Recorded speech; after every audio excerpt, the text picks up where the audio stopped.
given in. This should be a mopey, whiny letter.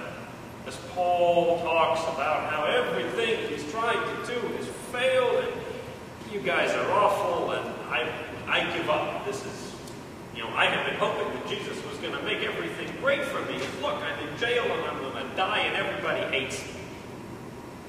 You'd expect to hear complaints.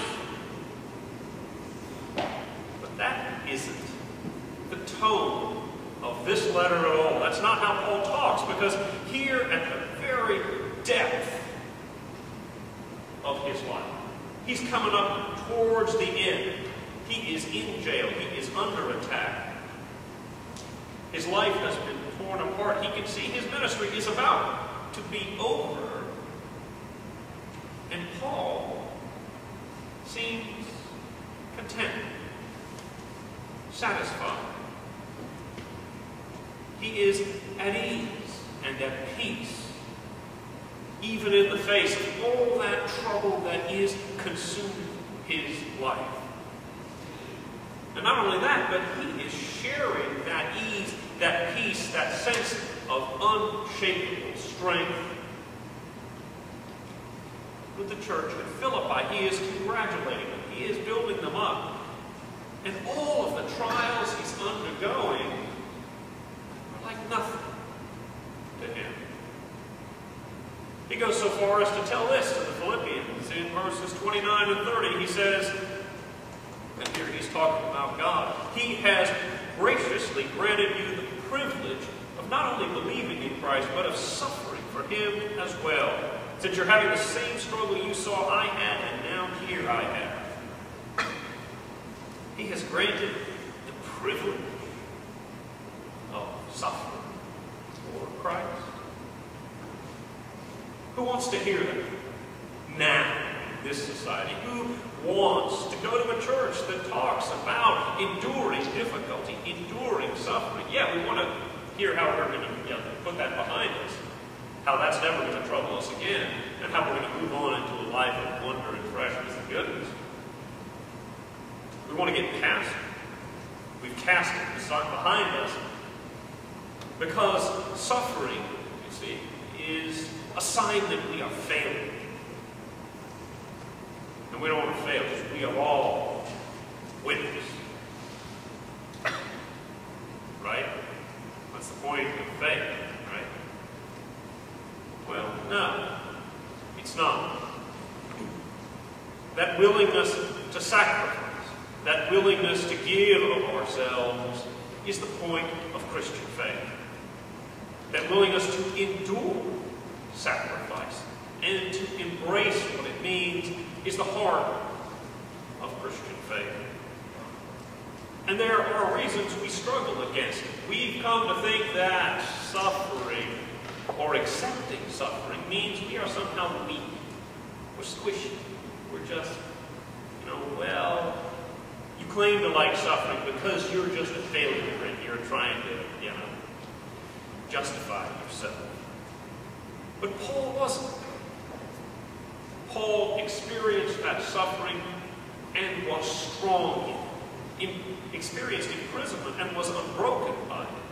Experienced people condemning his ministry, and when he responds to them, he responds to the Philippians saying, you know what? They may be condemning me out of selfishness, but I don't care.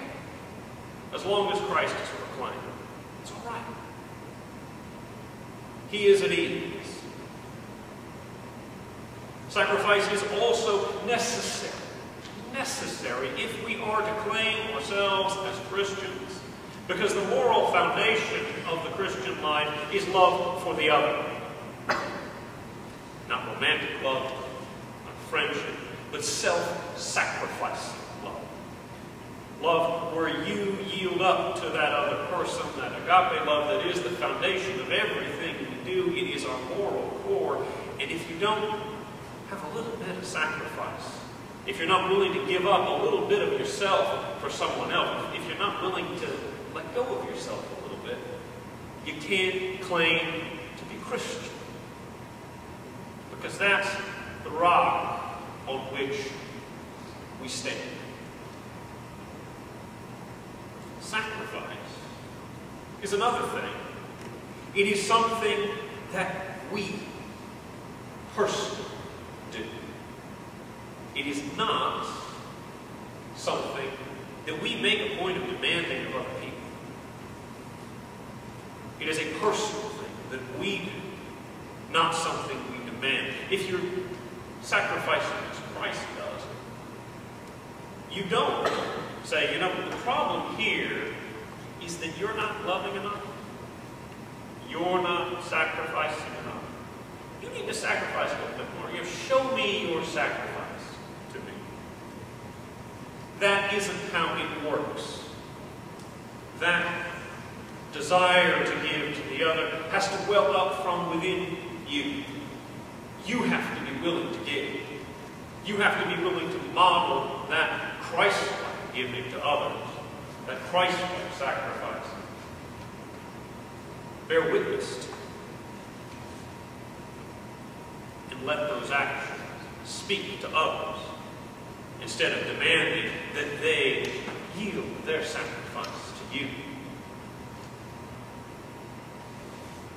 Sacrifice is central to Christian faith for a reason. That reason can be found in a couple of places in the sanctuary.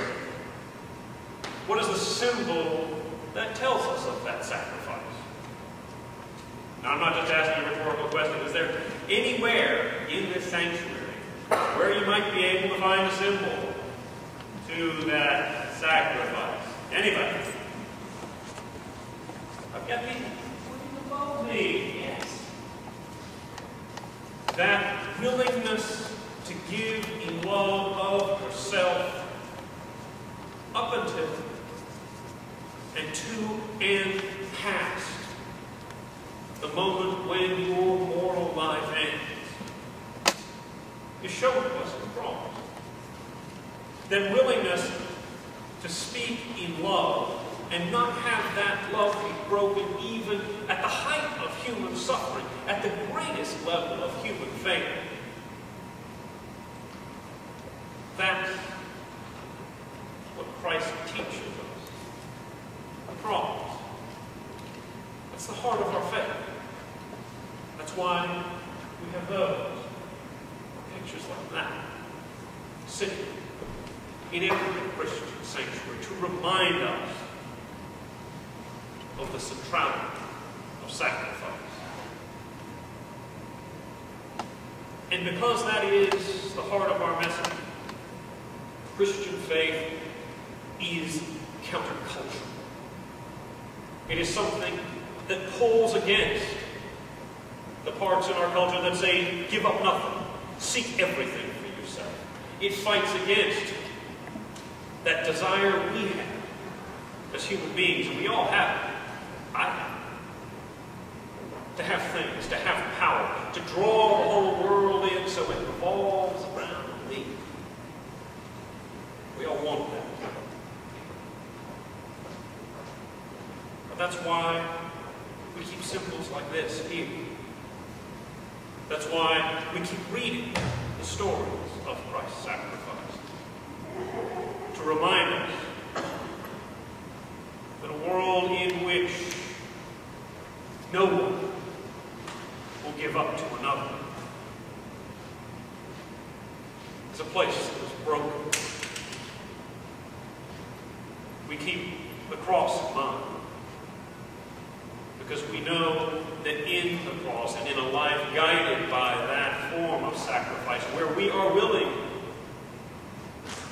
to sacrifice and suffer for that end, suffering itself, brokenness itself, will be broken.